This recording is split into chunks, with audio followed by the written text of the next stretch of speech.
Garrett, and this is the famous Holly Hajaj. Ooh, right? He can say it now. It's only been a couple years, but she finally explained how to say her last name. Yeah, in a way that he could understand. The doctor. Which is the in a way that the doctor could understand. So it's J.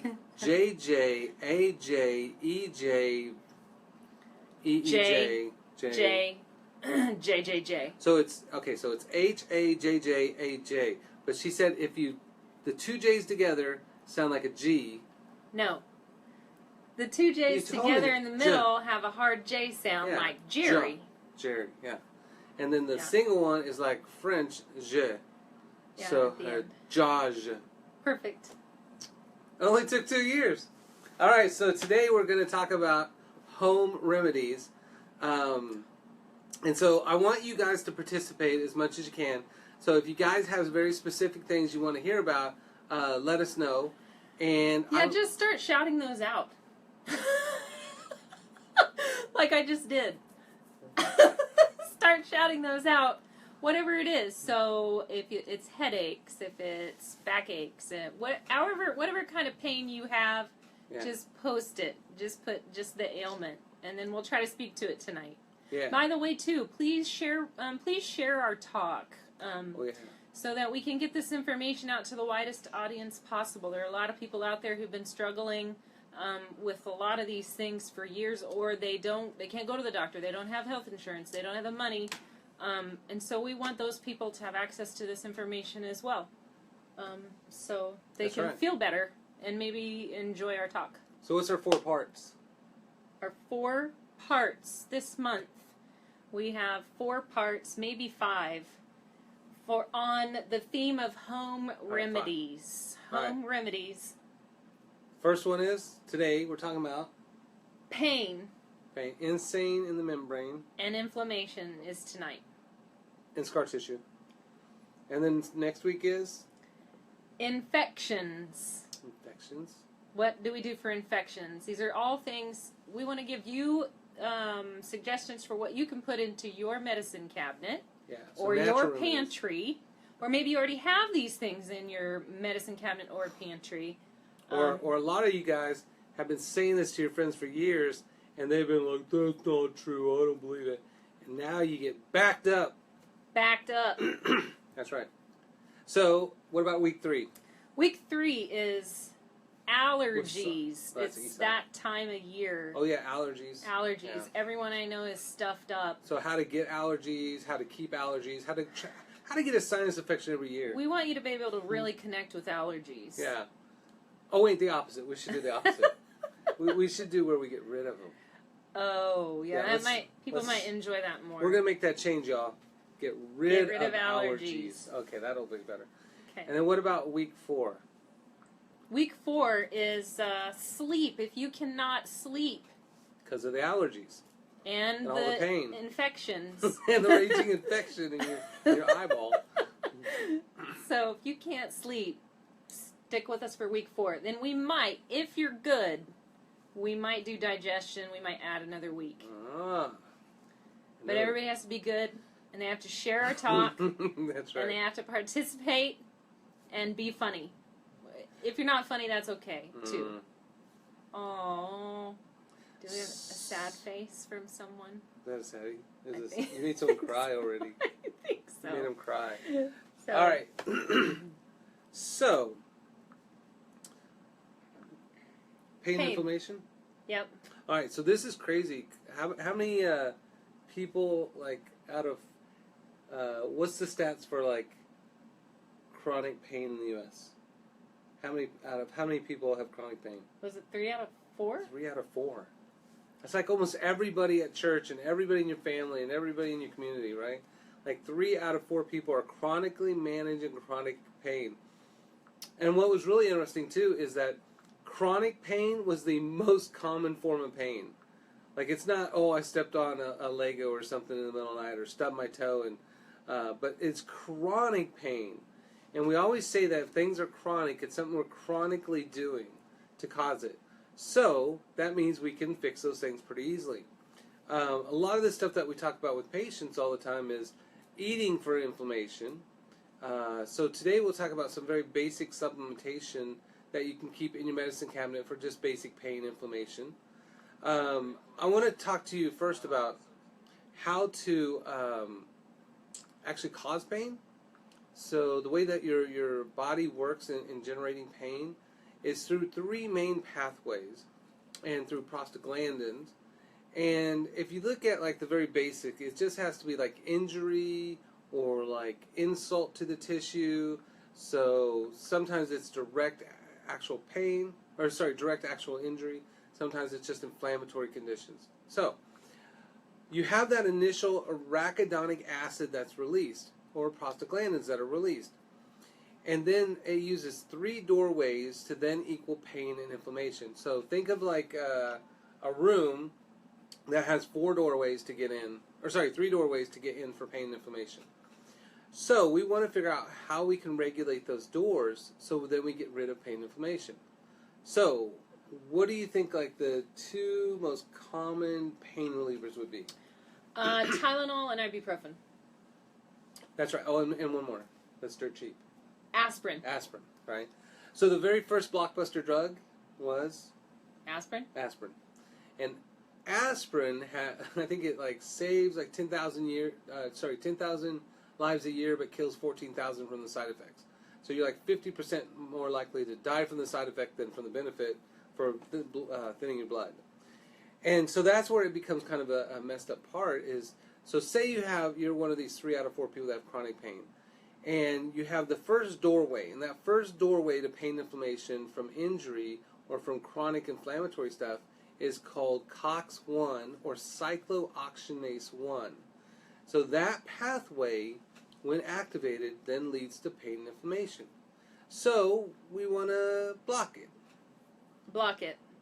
Well, no, we don't, but medication-wise. Right. So if you do that, then you can take that pain signal and basically nullify it a little bit.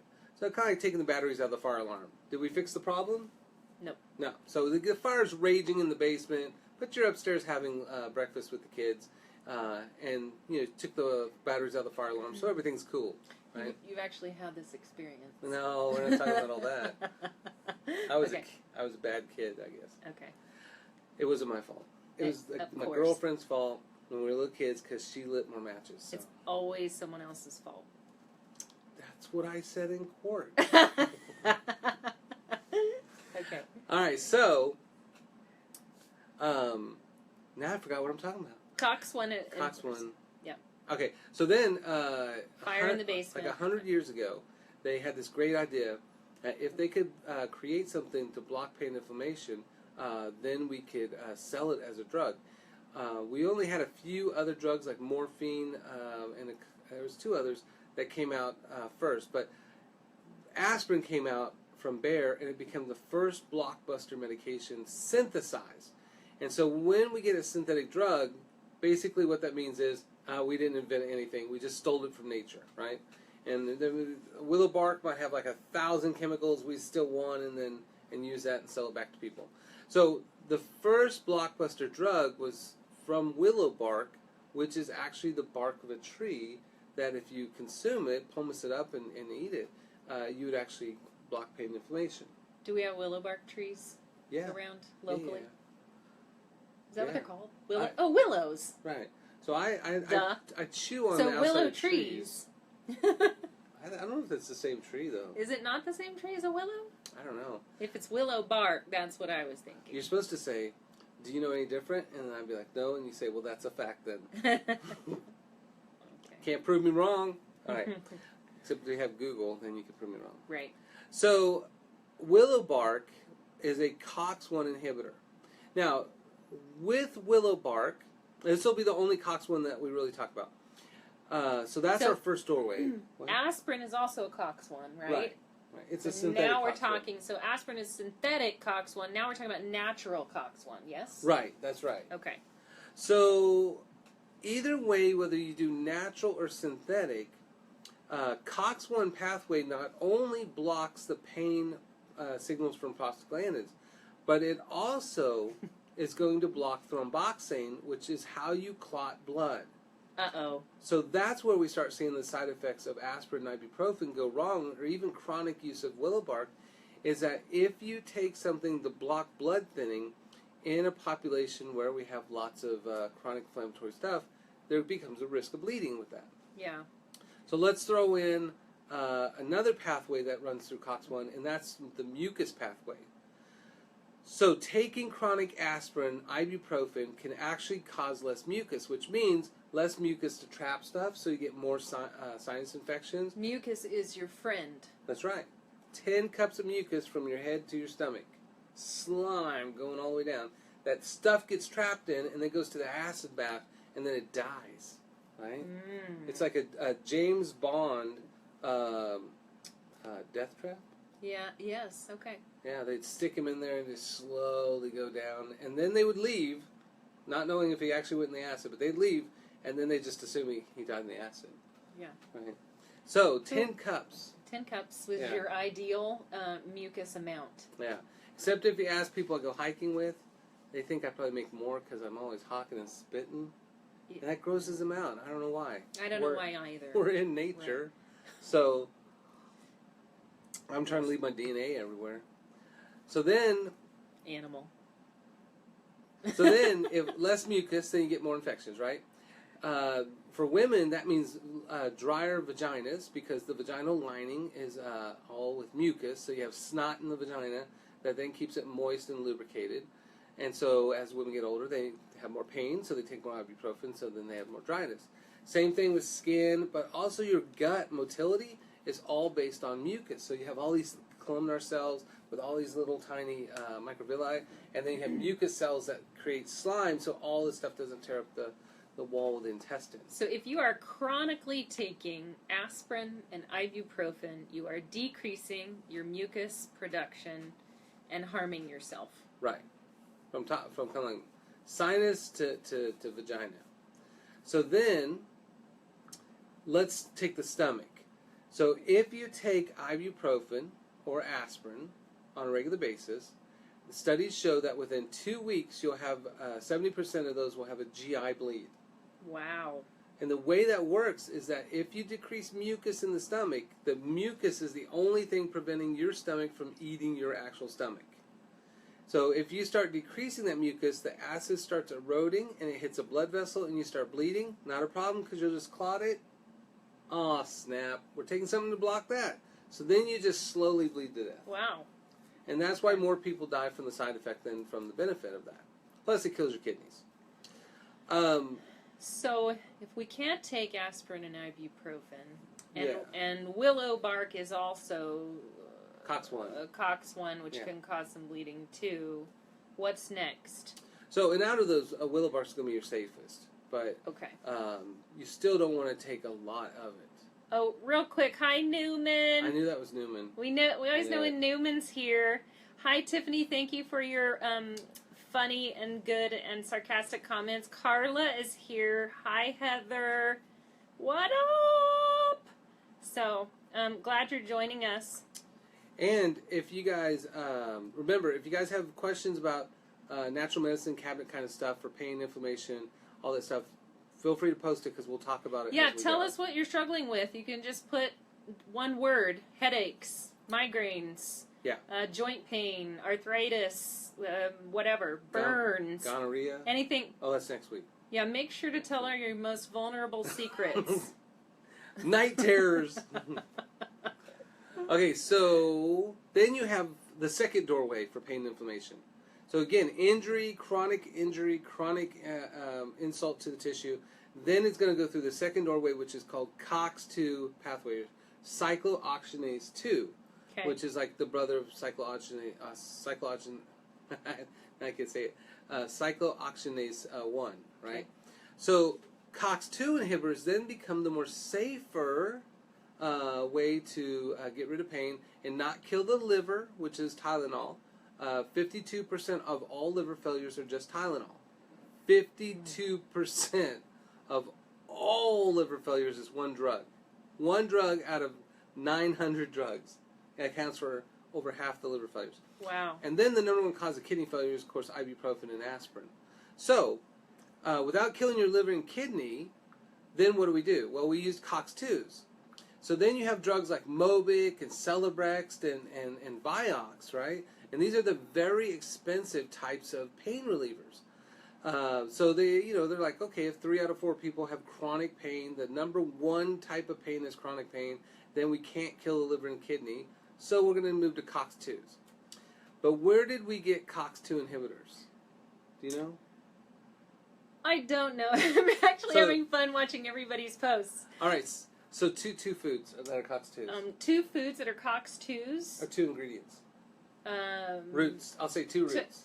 Turmeric and ginger. That's right. COX-2 inhibitors. Yeah. Turmeric and ginger. You're probably thinking ginger, Marianne.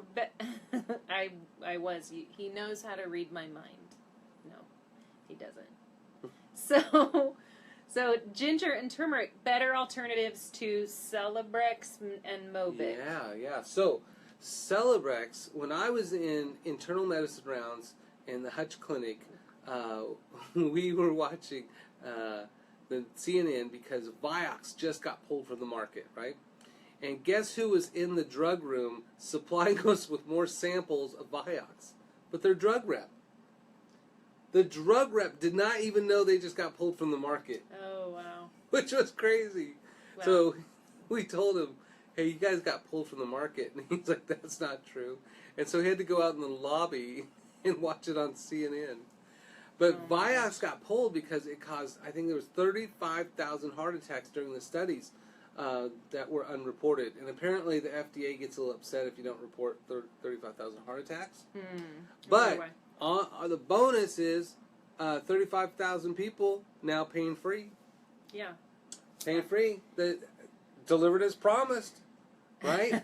No pain, except the funeral arrangements cause a little pain. I don't know. Not for that person. They could just take Vioxx, so that's all right. Can I jump in here? Oh, yeah. We've got back pain. We've got arthritis. We've got 9 back surgeries. Oh. We've got 10's the magic number. Your beard is hurting someone's eyes. Who the hell said that?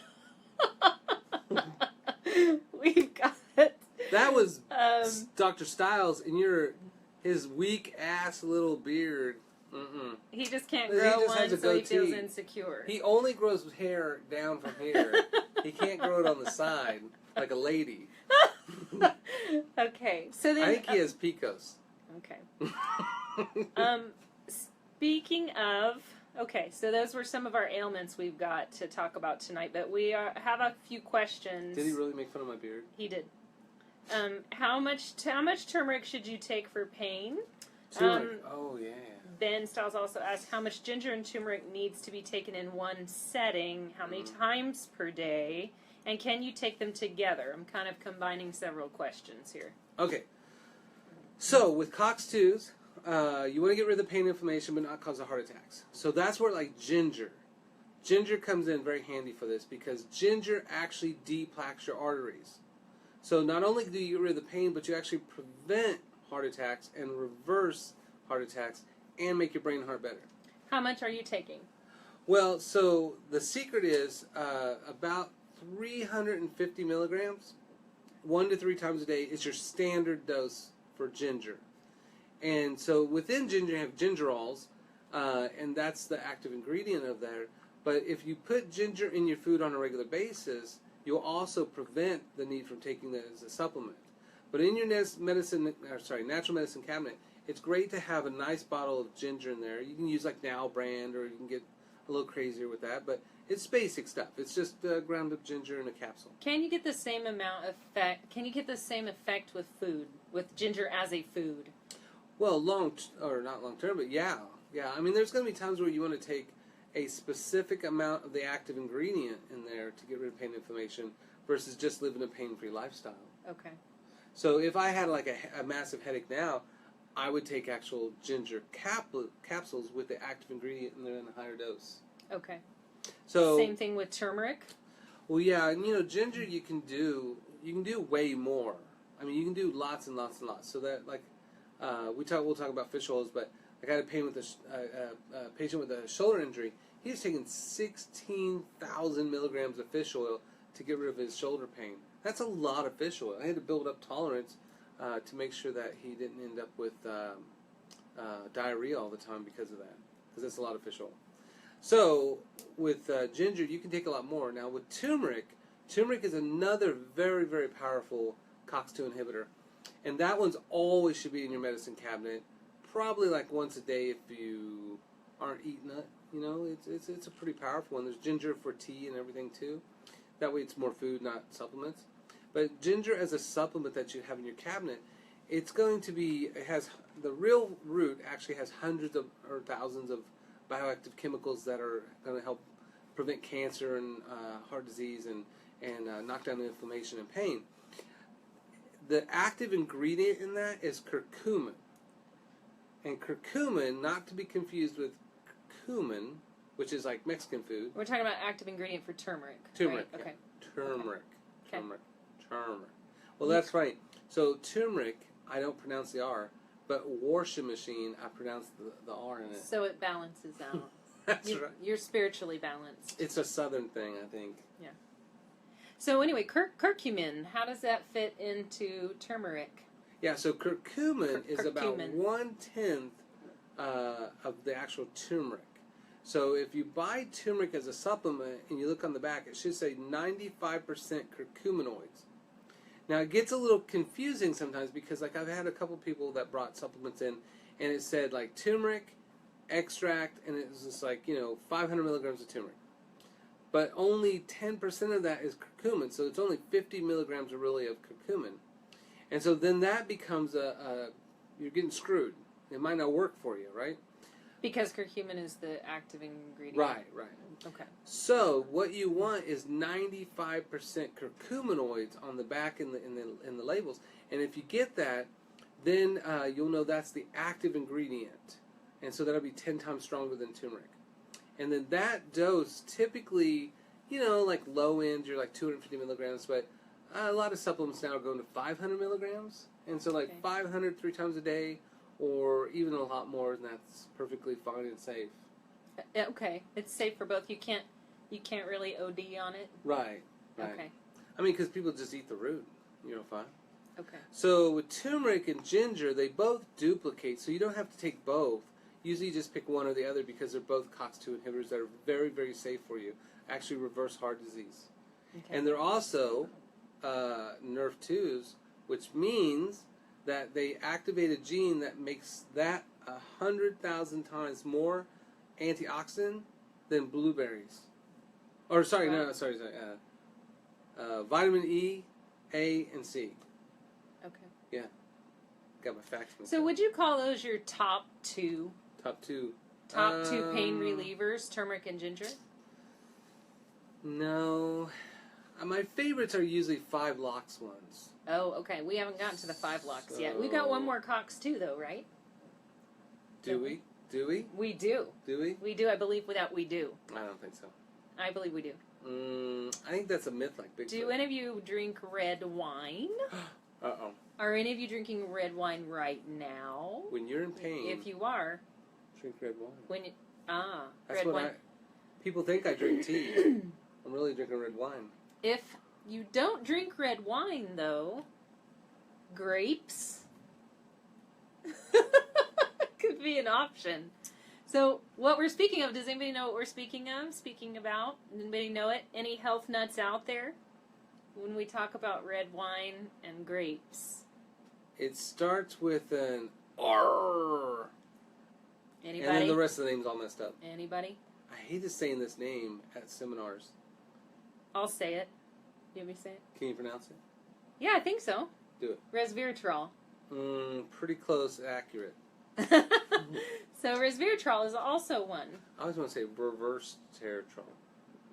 Right. Resveratrol. Resveratrol. Yes. It's like a country thing, I think. Yeah, it's a country ingredient. Resveratrol. Tiffany said alcoholism. That's what she... Maybe that's why people drink to get rid of the pain, is because of the resveratrol. It not only helps the physical pain, but the mental pain as well. Is that it? Well, but that would be... So that wouldn't include beer or white wine. No, it doesn't. It'd just be red wine. Right.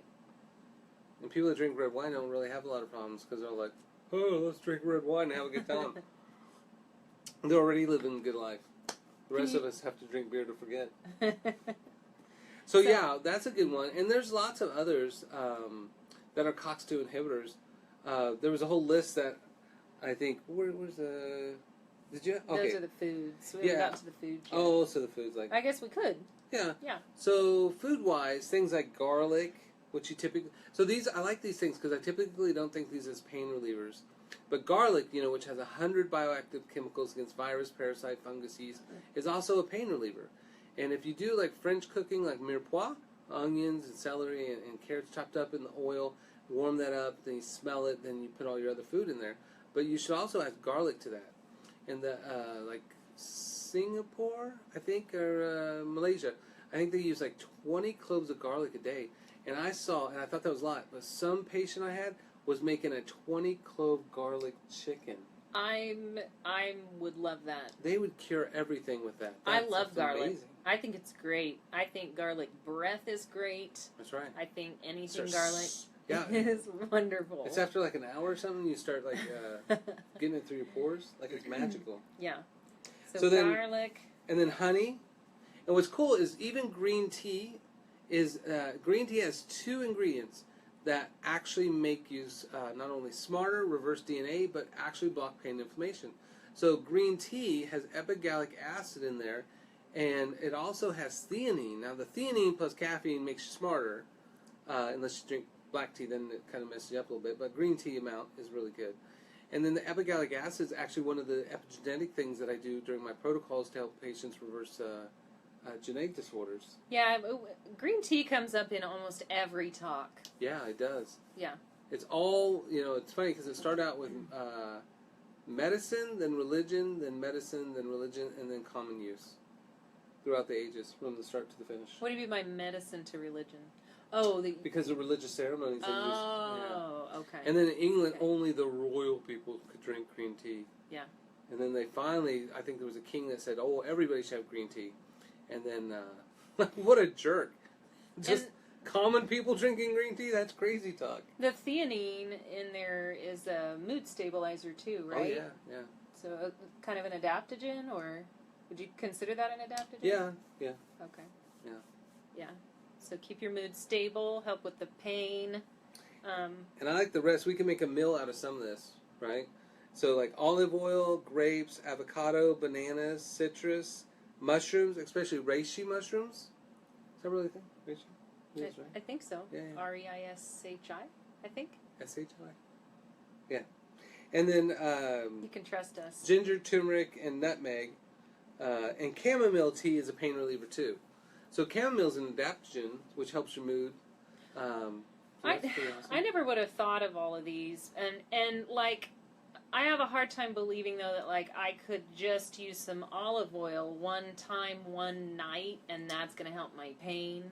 Yeah, so, I gave a seminar once, and there was some nurses there, and next thing I know, someone was telling me that there was olive oil at the nurses' station in a nursing home, so when residents hurt their arm or they fell or something like that, they could rub olive oil on it, and it'll get rid of the pain.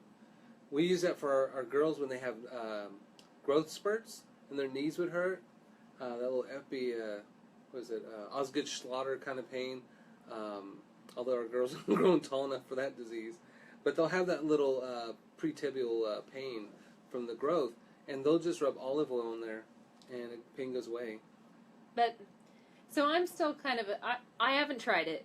So Yeah. I'm like, what? Really? But I also think, too, like, just... creating this diet with these foods in it, with Right. whole foods in it, is also going to be a long-term preventative pain reliever. Well, and it's funny because as we talk with patients all the time, you'll have someone be like, I can't tell you how many times it's like, well, I think I'm gonna have knee pain or knee surgery when they come in, and then after a couple months, it's like, okay, how's your knees? Which knee was it? And all of a sudden, they forgot that they had knee pain, and it was all gone. Yeah. And so they were just eating for the inflammation, and a lot of it was their diet didn't knock down inflammation. And okay. once they change that, they make that switch, Yeah. then suddenly they just don't need surgery anymore, and Yeah. they're not chronically hobbling around. It's great. So the long-term solution is changing the diet and Yeah. eating for inflammation. How about short-term? I'm in pain tonight. My back hurts. My arthritis hurts, and it's really bad, and I need some kind of pain reliever ASAP. So like turmeric and ginger. So that's the turmeric and ginger. Yeah. Okay. So then Or we haven't gotten to. Right. So my favorite's on the third door. Okay. So the first door we said was Cox 1, that's ibuprofen, Tylenol, kill your liver, kill your kidneys, or take willow bark. The second pathway is Celebrex, Mobic, Vioxx, or turmeric, ginger, COX-2, natural COX-2 inhibitors. Okay. The third doorway is what's called 5-LOX, and it's the 5-lipid oxidase pathway. And that's the one that, if you think about the transition of pain, first you're taking aspirin, then they say, okay, you can't do that because you're killing your kidneys. So let's put you on Mobic. Oh, can't do that because you're having heart trouble now. So then they put you on steroids or corticosteroid injections. And that's that third door. That's a very, very strong one, although the medication like steroids will dramatically raise your blood sugar because it's cortisol. And then people end up gaining 30, 40, 50 pounds super fast. Like even patients gain 80 pounds super fast because it's a steroid. Oh, I always wondered that. Okay. Yeah. And then I remember we were doing an injection with one of the docs, and he showed me how to do it. And that needle was like this long, and they had to turn their shoulder, and we were just going in. I was like, how do you know if you went too far? And he goes, when you hit bone, you just back up. I was like, oh my God. Just back up from my bone, doc. Yeah. That's still better than the time I stuck the needle all the way through the foot and was squirting numbing agent all over my scrubs, so that wasn't good.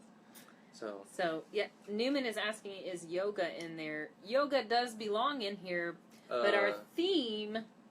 Hey, yeah. Our theme for this month is what could be in your cabinet or pantry. So there are other pain relievers, mind-body practices. This one had a good experience with... Yeah. So you want to hear this? So that's good, Newman. That's absolutely yoga, Tai Chi, mindfulness. So Scott Spradlin? Yeah. Got his good name job. right. You got his name right in just a month. So I've been going to his workshops up at Common Grounds, and it's very nice. It's funny because they said, everybody's going around the room and they said, who are you and why are you here? And I said, I'm Dr. Garrett. I'm here because I tell everybody to do this, but I don't do it myself. And everybody started laughing. And so, of course, I got to learn to do it too. And it was like the fourth one. I drank too much tea, and I had a little fruit smoothie, and I had to pee so badly. Oh my God, my bladder hurt so bad. And I was sitting there just like, come on, we gotta get done with this thing. And I was like, and I didn't want to leave because I didn't want to miss anything. And I just kept thinking it was about over. And then it was like, okay, he rings the little bell, or what's it called? The bowl, the singing bowl. Yeah. So he rings that, makes it hum. And then we close our eyes and I start breathing. I'm just like, I just got to pee so badly. And so then it's like, focus on your breath. If you get distracted, go back to the breath. And so it got, I did really well. And then after I finished, I realized when he rang the bell. I want to say the gong, but no, it's not. It's just a bowl. I think it's called a singing bowl. Yeah. All right, you ring that like 3 times, and then you kind of like, okay. And I was like, oh my God, all that pain's gone. Like all the pain was gone, and then it came right back. But that was magic to me because it came right back because you remembered it. That's right. Right. I had physical pain. I was in misery.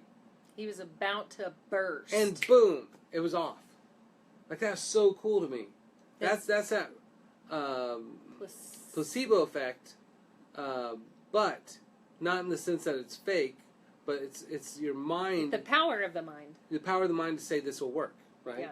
So kind of like we can give sugar pills to diabetics, and if we tell them to lower their blood sugar will lower, right? Or if we take an aspirin and say it's 5 cents, most people's pain will go away, but if you tell them it's the newest drug out there and it's $95, pain goes away like that.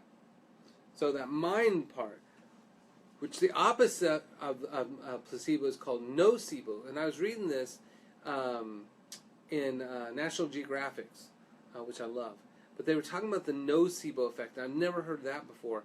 But that's the belief that things won't get better, and it actually sensitizes your body to higher pain, which I didn't know.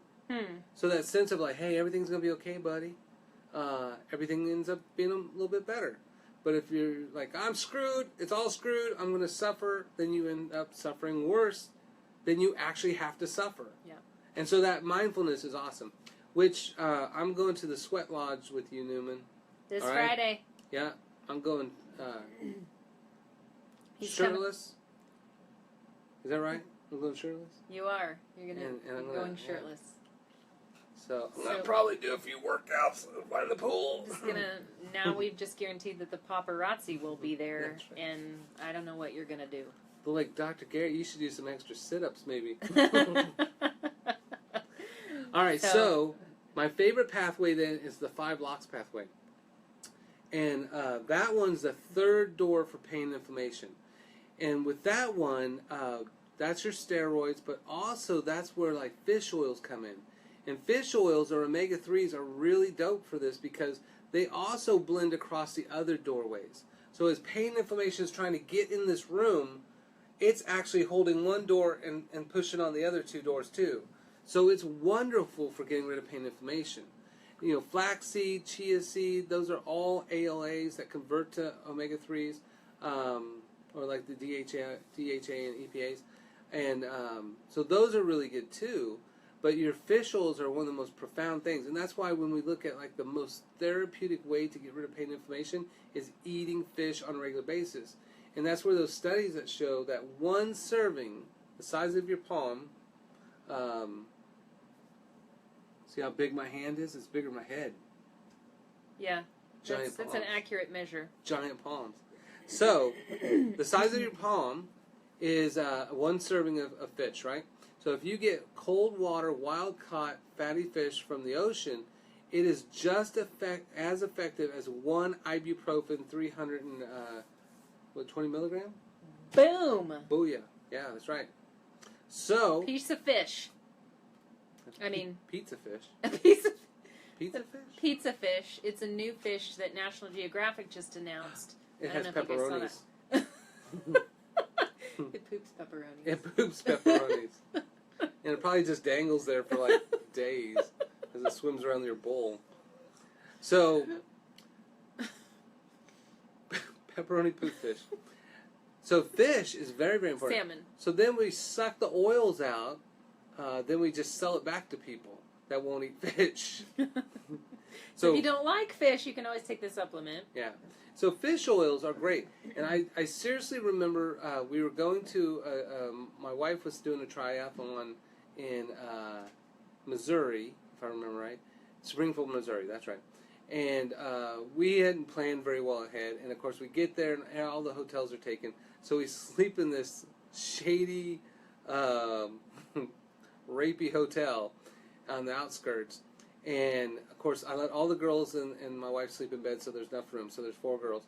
And then I sleep on the gross floor of this disgusting hotel.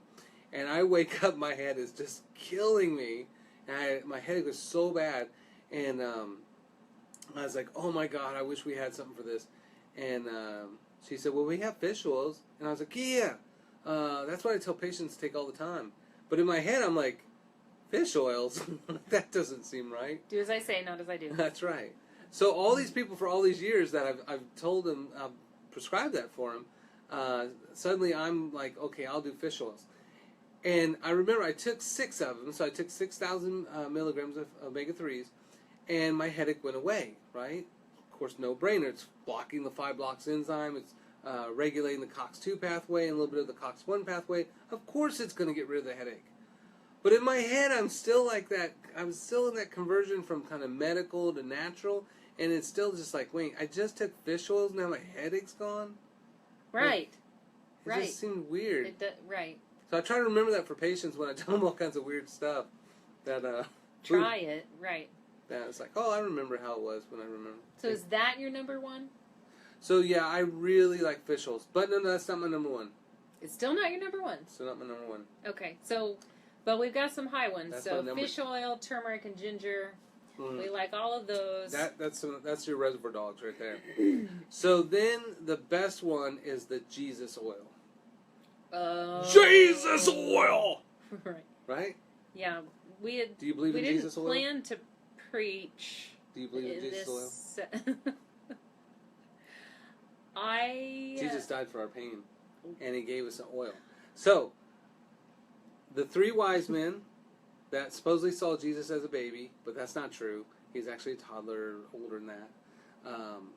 So then they give him gold, so he can make it like a 4-fingered ring that says Jesus on it, and then or Yahweh.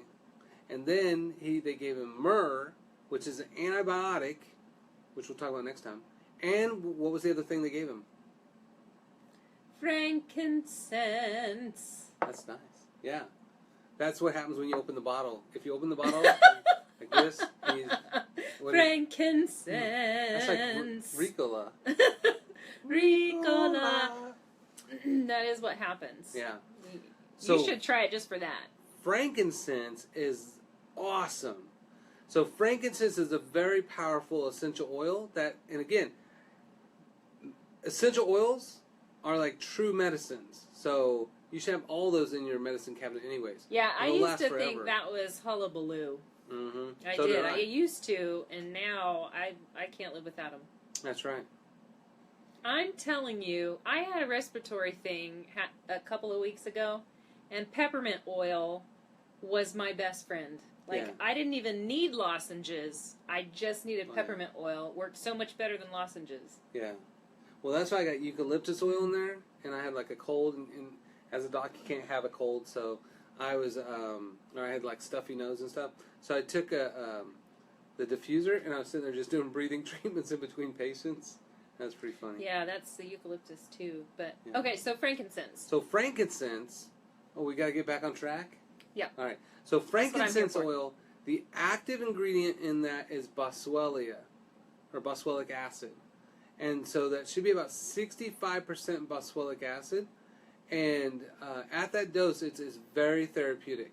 And so that's a wonderful one. Like, if your elbow hurts, you can put frankincense directly on there, and it goes right through the tissue, into the organ, or into the the joint, and it'll knock down that pain and inflammation pretty fast.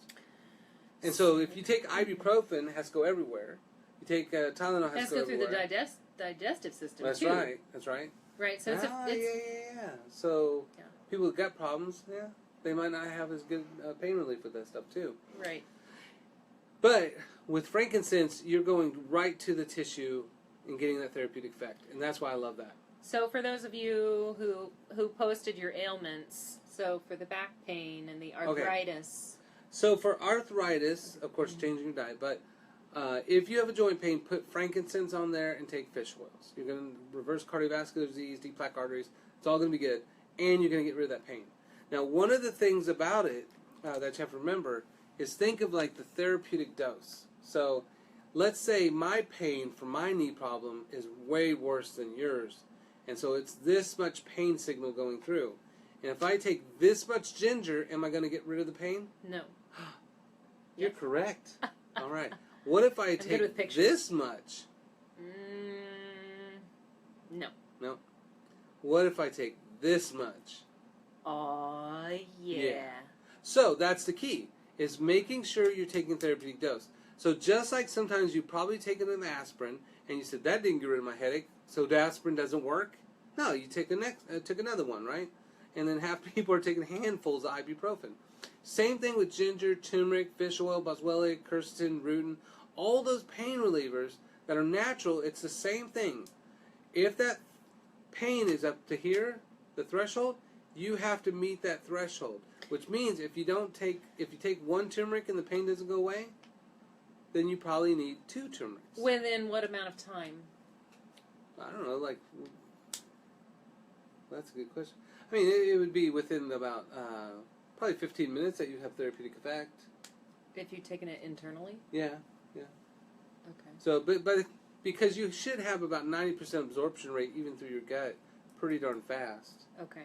With that. Do you have to worry about overdosing if you're trying to find your therapeutic dose? So on when you do food, a lot of times there aren't. Like turmeric, you can get a bucket load. For ginger, you can eat a bucket load.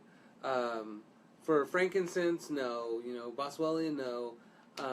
Fish oils, it's going to be probably the bowel tolerance. Same with like vitamin C or lysine. So that would be the diarrhea as the right. As pain will marker. be gone, but you're painting your toilet, so and maybe some of your pants. Maybe your toilet needs to be painted. That's right. So and then there's theoreticals like there might be a little bit of blood thinning with excess fish oils, but that's only theoretical. And typically, you used to see doctors, especially surgeons, tell people to go off omega-3s and off those things, like even vitamin E. But now they're actually saying to take those because it speeds up the wound healing process. Okay. So it was only in theory or like a scare tactic to stay away from natural stuff. Yeah. So I'll say in general, if you take excess dosage, you really need to look it up or do it under care of like a qualified natural medicine doc or lifestyle medicine or functional medicine doc, something like that. Who has two thumbs and is natural medicine? Where's that coming from, that two thumbs thing? I don't know. It's who has two thumbs. I saw it on a show. Who has two thumbs and loves his daughters? This guy, right? That kind of stuff. We have a quick question. How do you spell Boswellia? With one B. Got that? So that's Boswella. Is it IA? I thought it was IA. It's probably IA. IA. That was a trick, or that was a test, and you passed. So, no one knows that I was in the Reno County Spelling Bee twice. When I was in grade school. And I took 400 credits of science and 8 of English, and I still can barely read. I thought you were going to compete with me. Oh, no way, no. When we did that mindful class, Scott would make people read certain things. I'd be like, trying to time it out so I got the smallest article to read. I was just like, I don't want to read anything. Okay, that one more time, please, Katina? I think it's BOS, as in sunshine, WELLIA, Boswellia. Yeah, that's right. Okay. She passed. I was testing her. Okay. Boswellia, can you use it in a sentence? Boswellia is really good for pain. Country of origin? I have no idea. But Boswellia, you said, was a part of frankincense. Hell yeah, where's frankincense come from? Frankincense comes from Frank, so the guy who has a lot of sense. It's a part of North Africa where the French took over and were shooting people if they wore turbans, and that caused a big old war. Wow. Okay. Morocco. Yeah. Okay. A little history there too. Little bit of history. I don't know if that's accurate, but that sounds to you right. So what are the questions? So we had back pain. So we had back pain, joint pain, frankincense arthritis. on the head. Frankincense, the topical things. Oh, burns. We didn't talk about burns. Nobody had mentioned burns or scar tissue. Yeah. So scar tissue. So Ken Burns is a great documentary movie guy. Yes. Are you talking about other Burns? Ken Burns is amazing. I love the Ken Burns documentaries, but... Don't act like you know Ken Burns. I do. I've watched Jazz. I have watched the Teddy Roosevelt one. Jazz! Those of you who have also watched those understand. They know. Don't mock. I liked Ken Burns before other people did. Sure. Even knew him. I watched his old school stuff. You two are like this. Okay. I watched him before PBS. Okay. I don't want to brag. Excellent. So maybe we should talk about burns. Real burns. All right. So my friend, who is a PhD, apparently not in transferring hot water, she burned and scalded her hand, and it was just all burned up, and she was like crying in pain. Oh, yeah, this is another remedy. All right, okay, so she then was crying to me like, "Oh, I'm in so much pain." I'm sorry. I'm gonna have to tell her about this. She'll back it up. So she actually got second-degree burns, right? And so she was in so much pain, she was crying, right? And so then I told her, well, just put lavender on it, because lavender is a pain reliever, and lavender actually is an antibiotic, and lavender actually helps regenerate tissue. And I had a wound on my hand that should have got all scabby and gross, just like every other wound I've ever gotten in my entire life as a boy. And then you pick off that scab and you eat it, so you get stronger. And then it gets all gross again and oozy, right? That's how it always happens, every single time. And I put lavender on there because Geraldine told me that... Was it Geraldine? No. Was it her? I don't know. One of my Facebook friends said that if you put lavender on there, it's great for burns. So I tried it, and I did it in the lecture, and it was awesome. So it never got oozy, it never got scabby. It was the most amazing thing. I kept taking pictures of it and telling everybody about it, because I had never seen anything heal up like that. It was beautiful. And so then I told her to put clove oil on there, because clove oil is just as effective as benzocaine, according to a study published in the journal Dentistry. So I said do that. She, of course, didn't have clove oil. So I said, well, take some cloves, pumice them up, and with your mortar and pestle, like old school, and then mix that with your frankincense and your lavender and put it on your hand. And then she texted me back, and she said, "You're full crap. This still hurts." And then I was like, well, put more, right? Threshold.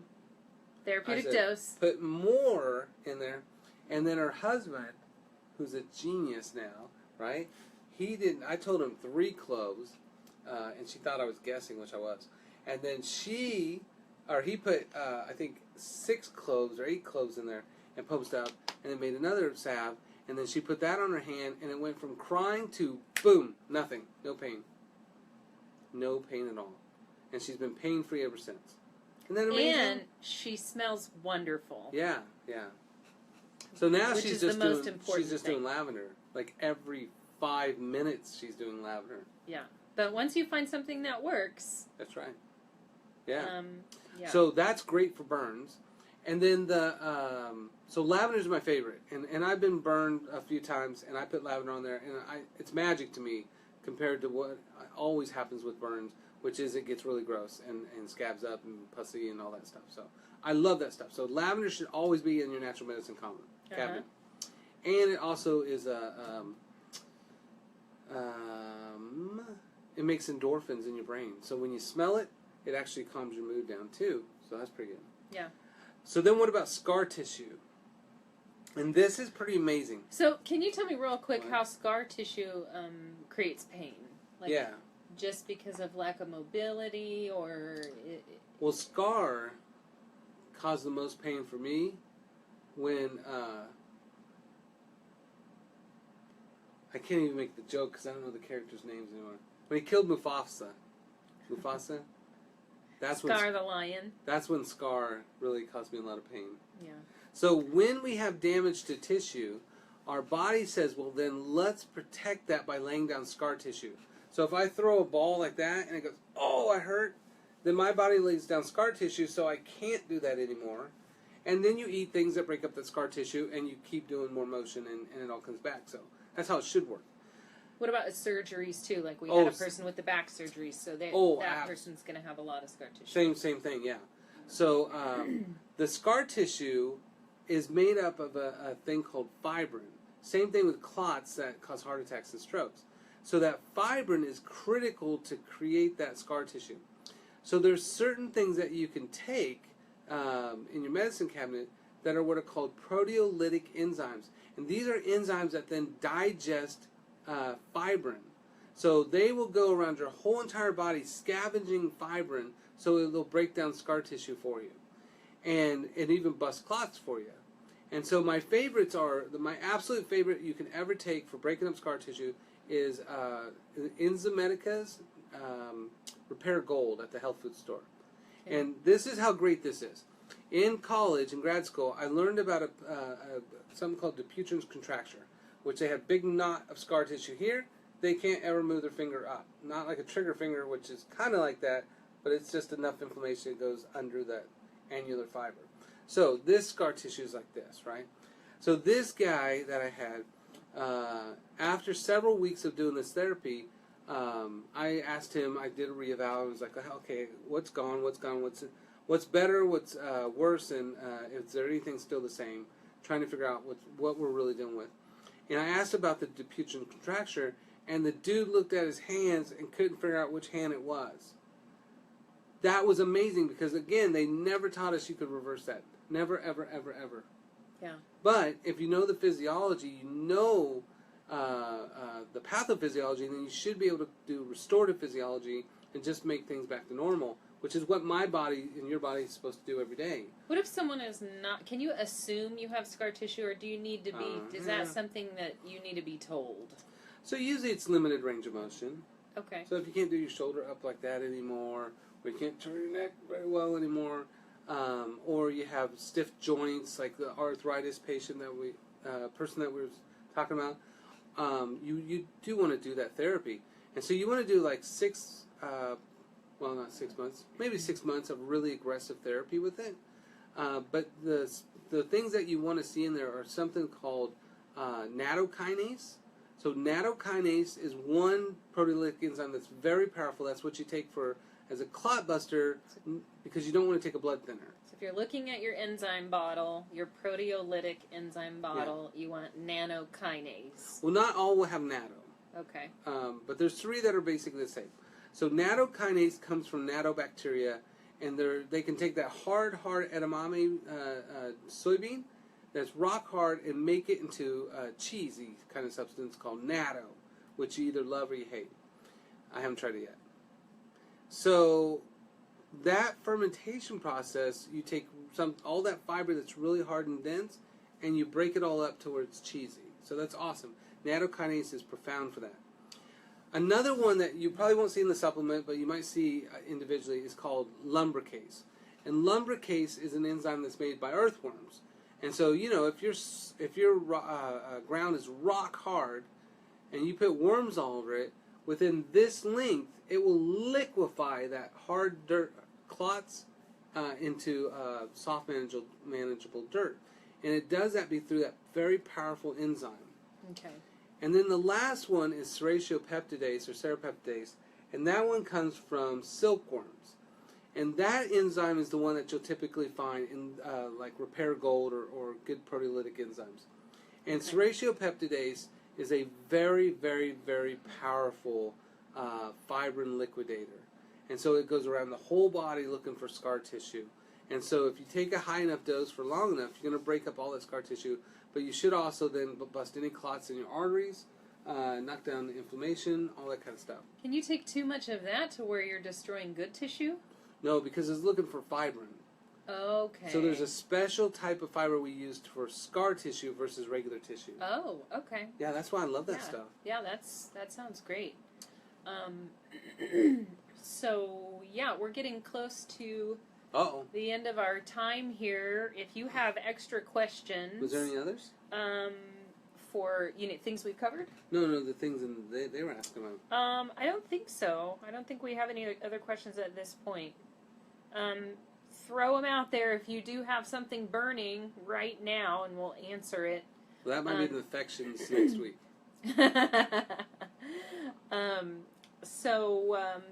So next week is, going to be infections. Yeah. But just to recap right quick, in your cabinet or your pantry, turmeric, ginger, fish oil, frankincense, lavender, green tea, and then a whole host of these great foods that are just good to have on hand. Garlic. Fish oils.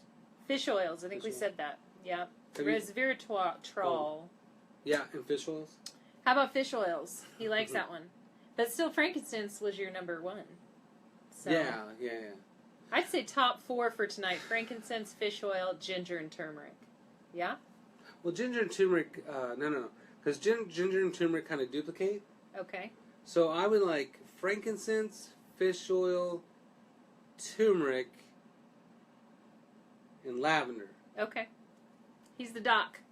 Lavender. I'll go with him. All right, so what's your top 4? Don't copy. No, I'm not gonna say them. what the top 4 is. You're the one. I'm gonna say green tea. Green tea. I think I'm safe with green tea. And all those foods I love: the mushrooms, the avocado, the olive oil, the nutmeg, citrus. So just food. Anyway, I think my takeaway for tonight is that I don't know. I'm just really grateful to know about these things. Not everybody knows about these things, and even though you may think it might be hooey, it might be worth a try if you're struggling with a lot of side effects from your pain relievers, or you may not even know you're struggling from those side effects, but it's really not worth it. Knowing what those things can cause. So give this stuff a try. That's my takeaway. Give this stuff a try. My takeaway is food is medicine, and so your first goal is to just eat your way out of pain and inflammation, but otherwise just use things to say, hey, how can I get rid of pain and inflammation without killing my liver and killing my kidney in the process? Right. And so it's very simple, basic stuff. Without bleeding out, without destroying my mucosal lining. Yeah. So thank you guys for attending. Next week, yay! It was fun. Infectionados. Infections. It'll be an infectious talk. And then allergies, sleep, and digestion. All right. Okay. So thanks you guys for attending, and please share it, like our show, and we'll see you next week. All right? Okay. Where are you going? I'm going. Where? It's Don't over. touch that button. It's done. We're done. No.